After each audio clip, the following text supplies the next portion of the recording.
The bird swallows the sharp rocks after eating its prey, and these end up inside its stomach.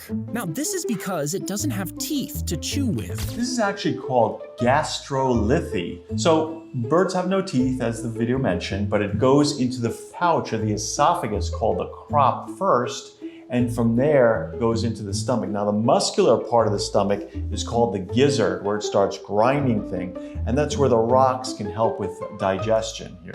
And also this is believed to be what dinosaurs, including some massive plant eaters, also swallowed rocks for the same reason. So in a way, birds are just continuing an ancient tradition.